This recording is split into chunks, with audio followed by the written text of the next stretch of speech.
Welcome to Deep Reads, where true stories echo through the silence. Scroll deep, listen deeper. घना जंगल, हवा में सीलन और धुएं की ममली जलुई गंध। एक पुरानी एसयूवी कच्चे रास्ते पर धीरे धीरे आगे बढ़ रही थी। हेडलाइट की रोशनी झाड़ियों में टकराकर डरावनी परछाइयां बना रही थीं। विनोद शर्मा, एक सरकारी अधिकारी, गाड़ी चला रहे थे। बगल में उनकी पत्नी अंजलि बाई थी। पीछे की सीट पर बेटा राहुल और बेटी पिया ऊबकर मोबाइल में गाने सुन रहे थे। विनोद ने घड़ी की ओर देखा। 8:36 PM। इस जंगल का रास्ता इतना सुनसान क्यों है? जीपीएस यही रूट क्यों दिखा रहा है? अंजलि ने चिंतित स्वर में पूछा। शॉर्टकट है, कल ऑफिस जाना है, जल्दी 2 घंटे बचा लेगा, विनोद ने जवाब दिया। बाहर सिर्फ झिंगरों की आवाज और इंजन की गूंज थी।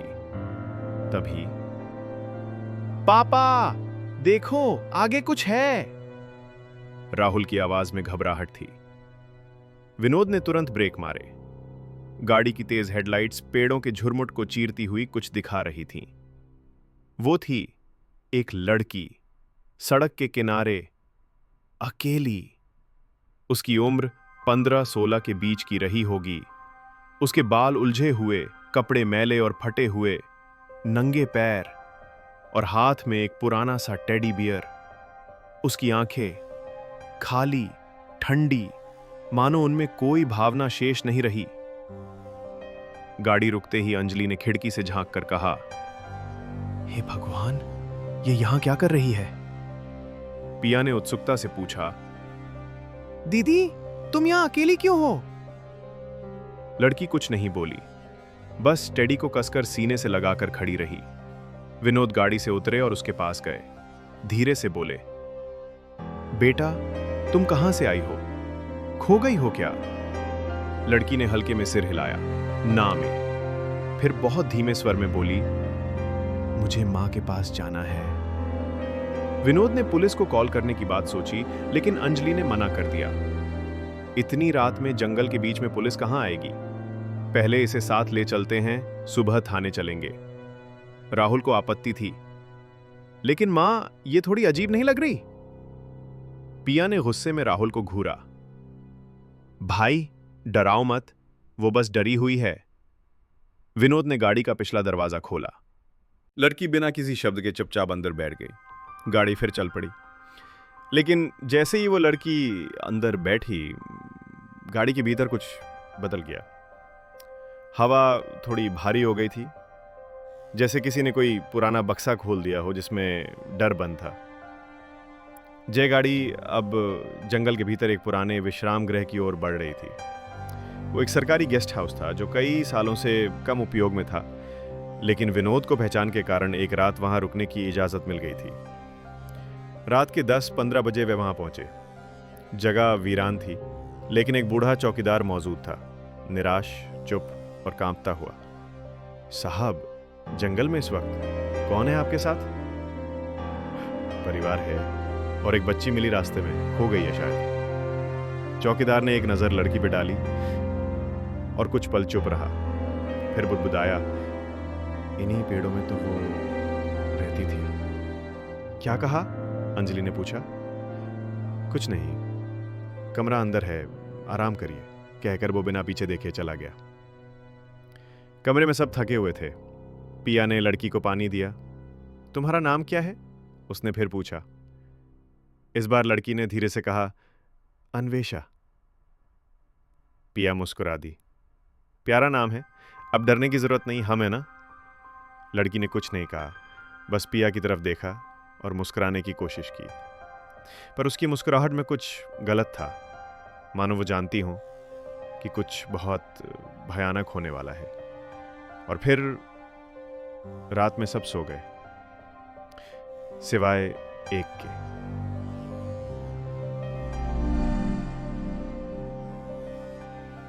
रात के 2:30 बज रहे थे। विश्राम गृह के बाहर पेड़ों की शाखाएं हवा में सरसराती रहीं और अंदर कमरे में घड़ी की टिक टिक गूंज रही थी। सब सो रहे थे, विनोद, अंजलि, राहुल और पिया। पर एक जोड़ी आंखें जाग रही थी, पिया की। उसकी नींद अचानक टूट गई थी। खुली आंखों से उसने कमरे में देखा। सब अपनी अपनी जगह थे, सिवाय एक के, अन्वेषा। वो बिस्तर पर नहीं थी। पिया ने धीरे से कंबल हटाया, नंगे पांव जमीन पर कदम रखे और बाहर झांका। गेस्ट हाउस के बरामदे के कोने में उसे कोई बैठा दिखा, सिलहूट सा एक साया। वो वही लड़की थी। उसका चेहरा आधे अंधेरे में डूबा था। हवा में उसके बाल उड़ रहे थे। वो किसी पुरानी भाषा में बड़बड़ा रही थी। पिया धीरे धीरे उसके पास गई। अन्वेषा? लड़की ने उसकी ओर देखा। उसकी आंखों में अब कोई डर नहीं था, बल्कि एक अजीब सी स्थिरता थी, जैसे कोई भीतर बहुत पुराना दुख थामे बैठा हो। क्या तुम ठीक हो? पिया ने पूछा। अन्वेषा ने धीरे से जवाब दिया, 7 दरवाजे बंद नहीं हुए अभी। मुझे नहीं जाना चाहिए था। मैं फिर से वहीं चली जाऊंगी। पिया को कुछ समझ नहीं आया। कौन से दरवाजे? किसकी बात कर रही हो? लड़की अचानक खड़ी हो गई। उसके मुंह से एक भयानक सी सरसराती फुसफुसाहट निकली। उसने कहा था, जो बाहर लाया वही अंदर लेके जाएगा। पिया पीछे हट गई, लेकिन तभी दरवाजा जोर से खुला। धड़ाम। पिया? विनोद और अंजलि दोनों दरवाजे पर खड़े थे। तुम यहां क्या कर रही हो? और ये लड़की? पर जब उन्होंने अन्वेषा की ओर देखा, वो वहां नहीं थी। बरामदे में सिर्फ एक पुराना धूल से सना टेडी बियर पड़ा था। सुबह 6:30 बाज क्यों, पूरा परिवार बेचैनी में था। विनोद ने तुरंत लोकल थाने को कॉल किया। हमें एक लड़की मिली थी जंगल में, अब गायब है। कोई रिपोर्ट? कोई केस? थानेदार ने मोबाइल पर उसका हुलिया सुना और कहा, क्या वो लड़की? पतले बाल, हाथ में टेडी। विनोद सन्न रह गया। हाँ, तुमने कैसे पहचाना? फोन के उस पार कुछ पल खामोशी रही। फिर थानेदार ने धीमे स्वर में कहा, साहब, वो लड़की 5 साल पहले इसी जंगल से गायब हुई थी। उसका नाम था अन्वेषा कश्यप। उम्र तब 11 साल थी। 3 दिन बाद उसकी लाश मिली थी एक पीपल के पेड़ से लटकी हुई। मगर क्या? विनोद की आवाज कांपने लगी। उसके शरीर में कोई चोट नहीं थी और उस वक्त भी उसके हाथ में वही टेडी बियर था। गेस्ट हाउस का चौकीदार अचानक कमरे में आया। उसके चेहरे का रंग उड़ चुका था। साहब, आपको एक बात बतानी है। क्या? अंजलि बोली। 5 साल पहले जब अन्वेषा मरी थी, तब भी एक परिवार ऐसे ही जंगल से गुजरा था और उनके साथ भी वो 3 दिन रही थी। फिर उसी गेस्ट हाउस से गायब हो गई, ठीक उसी तरह जैसे आज। सन्नाटा। पिया पीछे हट गई। तो क्या वो लड़की कभी थी ही नहीं? चौकीदार ने कहा, थी, और अब वो सिर्फ तब आती हैं जब कोई दरवाजा खुला रह जाए। कौन सा दरवाजा? राहुल ने पूछा। चौकीदार ने धीरे से कहा, जिस दरवाजे से भूल अंदर आती है। पिया ने चौकीदार से पूछताछ की। वे बोले, ये लड़की ये राख का दरवाजा पार करके आई है। वो 7 में से तीसरा दरवाजा था, जो जलने के बाद भी बंद नहीं होता। पिया उलझ गई। राख का दरवाजा? 7 दरवाजे? ये क्या था? हर दरवाजा एक भूली गई आत्मा है, एक साधु ने कहा था। जिन्हें कोई नहीं सुनता, वे दरवाजा बन जाते हैं। कमरे की हवा भारी हो गई। दीवार पर रखी घड़ी अचानक रुक गई। 6:47 AM। और पिया ने देखा, उसके बैग के पास टेडी फिर से रखा था, बिल्कुल नया, जैसे किसी ने अभी वहीं रखा हो। सुबह 7:30 की। गेस्ट हाउस का वातावरण अब सामान्य नहीं था। हवा में कुछ भारी था, मानो हर सांस के साथ कोई अनदेखा बोझ उतर रहा हो। विनोद चुपचाप खड़ा था, फोन पर किसी सीनियर से बात करने की कोशिश कर रहा था। अंजलि ने चाय बनाने की कोशिश की, लेकिन गैस जलते ही अजीब सी तेज सीटी जैसी आवाज निकली, जैसे कोई भाप के साथ चीख रहा हो। राहुल अब भी मोबाइल पर लड़की की तस्वीरें ढूंढ रहा था। और पिया, वो उस टेडी को देख रही थी, जो अब भी उनके कमरे में पड़ा था, बिल्कुल नया, साफ, एक नी धूल का कण नहीं। मां, पिया ने धीरे से कहा, क्या मैं कुछ पूछूं? हाँ बेटा, अगर कोई इंसान मर जाए और फिर वापस आ जाए, तो क्या वो वैसा ही होता है जैसा वो पहले था? अंजलि ने सवाल की गंभीरता को महसूस किया, लेकिन कुछ जवाब ना दे सकी। पिया ने कहा, उसकी आंखें वैसी नहीं थी जैसे वो कोई और थी, पर फिर भी अन्वेषा थी। वो कुछ छुपा रही थी। 8:05 चौकीदार फिर आया। इस बार उसके हाथ में एक पुराना रजिस्टर था। ये देखें साहब, 5 साल पुराना लॉग बुक है। विनोद ने पन्ने पलटे। 13 जुलाई 2020। प्रवेश दीपी वर्मा वो परिवार 4 सदस्य। 15 जुलाई परिवार गुमशुदा। जगह छोड़ी, कोई रिपोर्ट नहीं मिली। विनोद की आंखें सिकुड़ गईं। पर ये रिपोर्ट में क्यों नहीं है? चौकीदार ने सिर झुकाया। शायद किसी ने दर्ज नहीं होने दी। इस जंगल में बहुत कुछ दबा है साहब, सब फाइलों में नहीं मिलता। विनोद को अब समझ आ रहा था, ये कोई साधारण घटना नहीं थी।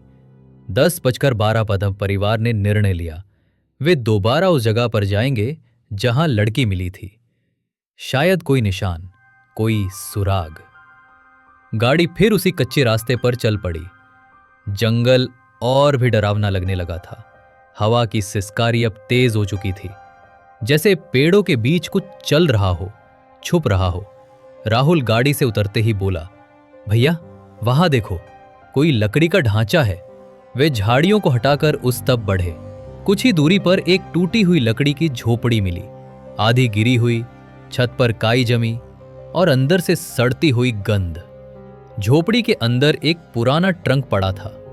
विनोद ने उसे खोला और उसमें से निकली 3 चीजें, एक पुरानी डायरी, एक फोटो एल्बम और वही टेडी बियर, लेकिन इस बार सड़ा हुआ, कटा हुआ और खून से सना। पिया ने कांपते हाथों से डायरी उठाई और पहला पन्ना खोला। 13 जुलाई 2020। आज मैंने तीसरा दरवाजा खोला। अब पीछे जाना संभव नहीं है। अन्वेषा अब मेरी नहीं रही, वह जंगल की है। कृपया हमें माफ कर देना। जो हुआ वो हमने नहीं चाहा। सभी चुप, सिर्फ हवा की आवाज और हृदय की धड़कन। अंजलि फुसफुसाई, तीसरा दरवाजा, क्या है ये? पिया धीमे से बोली, शायद पहला दरवाजा होता है जहां कोई खो जाता है, दूसरा जहां कोई खुद को भूल जाता है, और तीसरा जहां आत्मा शरीर को छोड़ देती है, लेकिन कोई उसे बंद नहीं करता, क्योंकि कभी कभी दरवाजे बंद करने वाला खुद भूल जाता है बाहर आना। गाड़ी में लौटते वक्त एक मोड़ पर फिर से हेडलाइट्स एक झाड़ी पर पड़ी और सबने देखा वहीं खड़ी थी अन्वेषा। पर अब वो लड़की नहीं लग रही थी और वो मुस्कुरा रही थी पिया की ओर देखकर। पिया ने दरवाजा खोला। तुम लौट आई? उसने कांपती आवाज में पूछा। अन्वेषा ने सिर झुकाया और सिर्फ इतना कहा, अब दरवाजा बंद करना है, नहीं तो कोई और आ जाएगा। अन्वेषा की ये बात गूंजती रही। सड़क के उस मोड़ पर वो खड़ी रही, धूप में नहीं बल्कि पेड़ों की छांव की किसी परछाई में, जहां सूरज भी रुक जाए। पिया उसे देखती रही, डर और करुणा के उस बीच जहां इंसान तय नहीं कर पाता कि भागे या गले लगाए। तू चल रही है ना हमारे साथ? पिया ने धीरे से पूछा। अन्वेषा मुस्कुराई, बहुत हल्के से, लेकिन उस मुस्कान में एक किस्म की अलविदा छिपी थी। नहीं, उसने कहा, मुझे वही करना है जो पहले किया जाना चाहिए था। विनोद ने कार रोक दी। बाकी सब चुप थे। राहुल हिम्मत करके बोला, कौन सा दरवाजा खुला है जो तू बंद करना चाहती है? अन्वेषा उसकी ओर नहीं देखी, बस पेड़ों की ओर इशारा किया। वो जहां मैं आखिरी बार हंसी थी। 11:37 अब कार वापस नहीं गई। वो झोपड़ी से थोड़ी दूर एक रास्ते पर मुड़ी जो जीपीएस पर नहीं था। वो पगडंडी जैसे बनती गई, घास में छुपी, जड़ों से उलझी और धूप से दूर। वो सब साथ चल पड़े। अन्वेषा सबसे आगे थी, नंगे पैर, कोई हड़बड़ी नहीं, कोई डर नहीं। ये जंगल तुम्हें पहचानता है क्या? पिया ने पूछा। नहीं, ये मुझे याद करता है, उसने जवाब दिया। दोपहर 12:05। वे एक सूखी नदी की ओर पहुंचे, बिल्कुल वीरान, पर उसके बीचों बीच था एक पत्थर का वृत्ताकार चबूतरा और उसके किनारे पर बने 7 छोटे द्वार, छोटे, लगभग 1.5 फुट ऊंचे, मानो किसी प्राचीन खेल या अनुष्ठान का हिस्सा रहे हो। यही है, अन्वेषा ने कहा। तीसरा दरवाजा यहीं है, बाकी सब बंद हो चुके हैं। ये खुला रह गया था। पिया ने पूछा, इन दरवाजों से क्या होता है?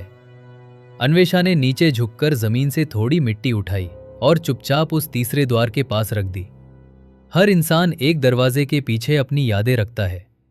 कुछ भूल जाते हैं उन्हें बंद करना, और कुछ जानबूझकर खुले छोड़ देते हैं ताकि वो लौट सके। विनोद अब गहराई से सोच रहा था, क्या ये सब प्रतीक है या तुम वाकई सच हूं? अन्वेषा ने उसकी बात काट दी। तो फिर आपको ये भी जानना चाहिए, मैंने मरने से पहले कुछ देखा था। वो सभी उसकी ओर देख रहे थे। मेरे साथ जो हुआ वो एक इंसान ने किया था।